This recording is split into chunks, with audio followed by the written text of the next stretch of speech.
Hello, everyone. It is, at long last, time to begin our study of First Peter. Now, it is obligatory, it seems, to begin any such study with some introductory material about the book that is to be studied. And so I'm going to do that now. I'm going to break these up, the introduction up, into a number of videos that are smaller than one large video so that you can sort of watch them more easily in pieces at your leisure. So now I will admit that I am somewhat ambivalent about um, introductory material for these book studies. I know they are in some cases helpful, and it allows us to have a picture of what's going on in a book and who's writing and to what situation it's addressed and that sort of thing. But very often, I think this introductory material, and while in some cases I think it could be detrimental to the study, I think um, it can be a way of sort of trying to get behind the text to figure out what's really going on, and in some cases deconstruct the text. Um, to which we would say, unless you can deconstruct and figure that you're not going to really understand the text, instead of just approaching the text itself as a magnificent, um, inspired text that on its own, as it is given to us, as we have it, can be studied and loved and learned from, um, without having to sort of get behind it and figure out what's going on. So, for some of you, you may not need the introductory material, and that's fine. I think you will do just fine by jumping in once we start the study of First Peter itself. But others may be curious as to some of the scholarship about First Peter, and for you, I am making these videos. So we're going to start with um, authorship and date. That's what we're going to talk about in this video. The early church um, held to apostolic authorship, meaning that it is written by St. Peter, as it is said to be written. It claims at the very beginning that this is from Peter. We don't know any other Peter of that time who would be writing this except the apostle Peter, the disciple who followed Jesus. And the early church, through its studies, believe that to be true. Many scholars more recently have begun to doubt that Peter wrote it. They would think that maybe a disciple of Peter wrote it, someone else besides Peter wrote it at a later date after Peter's death. Now, does that matter one way or the other? I would say that pseudonymous authorship itself is not necessarily problematic in general. It does not equal a work being a fake. It does not equal a forgery. It does not equal a lying necessarily. There are cases in which pseudonymity is an accepted, legitimate way of writing. There are works that were written under other names, and that was sort of a literary device, right? So, for example, if I'm trying to write in past times, if I'm trying to write and I'm trying to place myself within a certain tradition of writing, a certain school of thought, I might take up the name of, say, the father of that school of thought, or someone who's well known and associated with that tradition, so that I'm making clear to everyone what school of thought I'm coming from, what tradition I'm in. So, for example, if I was writing a piece of wisdom literature, I might take up the name of Solomon, and so that people see that and say, okay, I know where this guy's coming from. I know what tradition he's in, though no one actually thinks that I'm actually Solomon who's writing it. And so there are certain genres, say wisdom lit or apocalyptic literature, in which this was just an accepted thing, that pseudonymous authorship was a legitimate thing not to be um, taken aback by. Nobody's trying to lie or cheat you out of this. So we might ask then, what kind of writing is First Peter? And we'd find that it is a letter. It is addressed as a letter to specific recipients. It is sent by the hand of Silvanus, who's supposed to be carrying this letter around. It is in every evidence to me. It's a standard letter. So is epistolary pseudonymity, pseudonymous authorship, is that an accepted genre?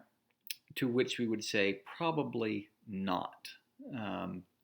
If someone's writing a letter to me under someone else's name, that's a bit more sketchy than someone who is simply writing a work of wisdom literature or apocalypse or some other sort of genre. This is a kind of a personal letter, and so if it says it's from Peter, and even we might say, well, it's someone who's taking up the thought of Peter, or he's in the school of Peter. Still, it says it's from Peter, and so it's a little bit more sketchy if this is pseudonymous. And as I said, the early church took it to be from Peter. And so I will say it up front, I take it to be Petrine as well.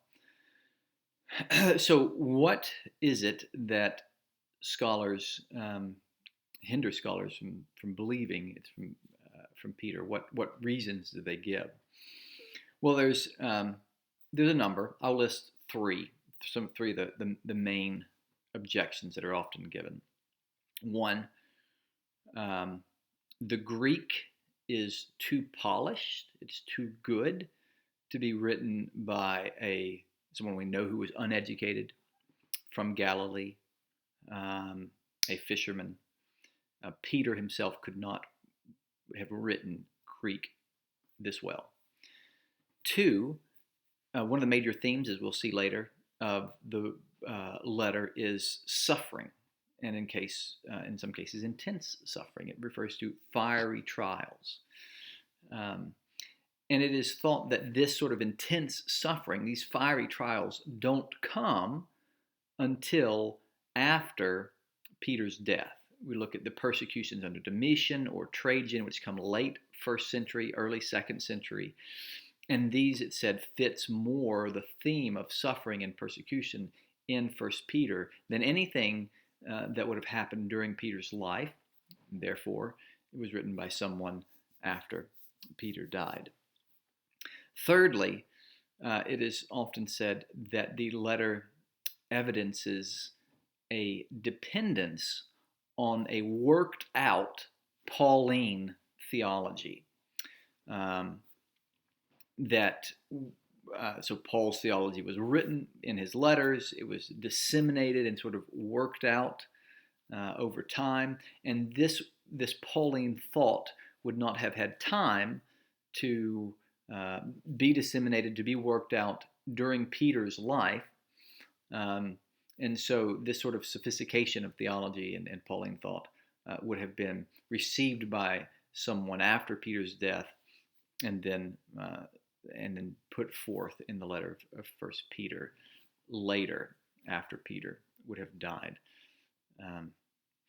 So those are three of the objections. I'll mention another one briefly when we get to recipients, but these are sort of the three major objections to Petrine authorship. And so how would someone who does believe in Petrine authorship respond to that? Well, the first one, the Greek is too polished. This is one of the reasons why much of biblical scholarship, as we now deal with it in these sorts of things, has never made a lot of sense to me. It may be, and I'll get to this in a minute, it may be that uneducated man from Galilee, in general, we would say we would not expect them to have a polished Greek, the ability to write Greek at this level. That may be generally the case. Uh, but we don't know what Peter himself was like. He may have been extremely gifted in languages, picked them up very easily. There are people who are like that, even among the uneducated, who are just naturally gifted at languages. And maybe Peter was one of those men. We don't actually know um, how prevalent Greek was in the Galilee of Peter's time. He was a fisherman, a businessman. It may well have been that some of the business, much of the business he would have transacted would have required a knowledge of Greek.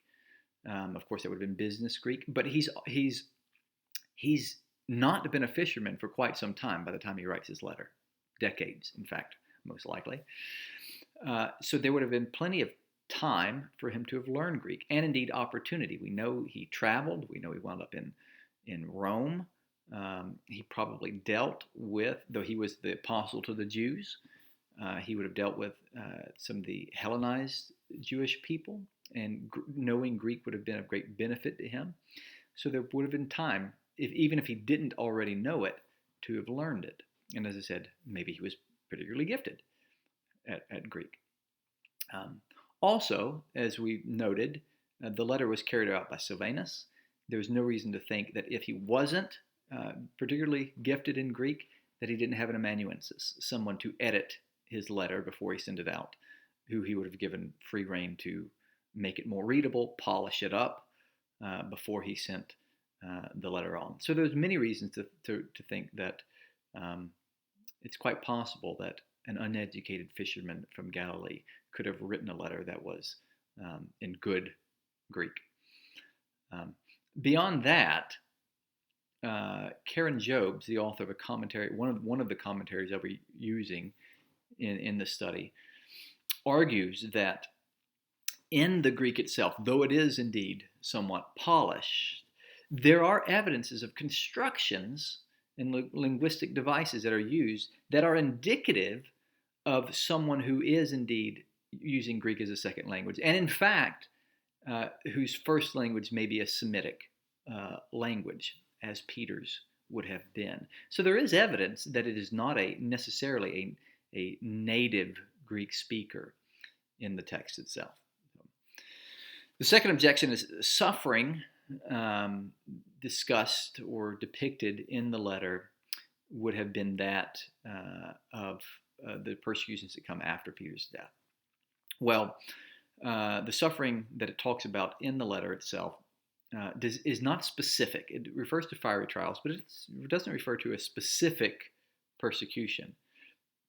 And indeed, these were first century Christians who have, in many cases, rejected the religion of their families, the religion of their communities, and are beginning a new life, sometimes against their families and their families' wishes, and they're now no longer participating in the religious activities of their community. It's every reason to expect, even without official persecution from Rome, that they would undergo a fair amount of suffering from their families, at the hands of their families and their communities. And this would fit, I think, with the suffering for the sake of the gospel that Peter refers to in his letter. So I don't think we necessarily have to look for an official persecution, imperial persecution of Rome. Thirdly, the letter exhibits a dependence on Pauline theology and therefore must have been written after Paul's letters had been disseminated and worked through and developed. This is another one of those, like the first one, to where I think scholarship is sometimes a little bit too full of itself. And in some cases, I think it's evidence of an attempt to kind of drive a wedge sometimes between the different aspects or schools of early theology, such as Petrine theology and Pauline theology. Peter and Paul were both writing on similar subjects. They're both writing about Christ. They're both writing about the church. They're both writing about the effect that Christ has on the church and on those who will follow him. and working out what Christ's death, burial, and resurrection means to us. Um, it is to be expected, I would think. They're sharing a tradition. It is to be expected, I think, that there would be some similarities. I know Acts and describes some tension between Peter and Paul, but it doesn't necessarily put them at odds with one another when it comes to their theology. And there's no reason to think that there wouldn't be similarities. Paul's book to the Romans, a letter to the Romans, and First Peter are often seen as being very close. And there's no reason, I don't think there's any reason to be surprised at that. They're both apostles, they're both writing. I have no reason to think that Peter wouldn't be familiar himself with the thought of Paul. They might well have both spent time in Rome. Don't know exactly if they overlap there, but we certainly see them interacting in Jerusalem. And there's no reason to think they weren't familiar with one another. And there's no reason to think that just because Peter hears something that Paul says, he's going to reject it because Paul said it or disagree with it.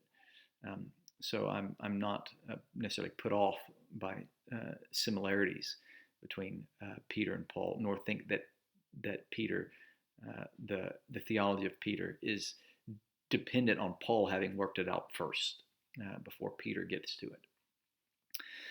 So, as I said, I don't find these objections. There are other objections that are sometimes given. These are often the main ones. I don't find them convincing enough for me to doubt Petrine authorship, which means the book would have been written earlier, or sometimes the date is given late 1st century, early 2nd century. I would go ahead and put that before Peter's death, sometime in that 6th decade, in the 60s, or rather, of that 1st century, sometime before that, probably sometime around 60 or thereabouts. So with that, we'll end this video and we will move on to the next.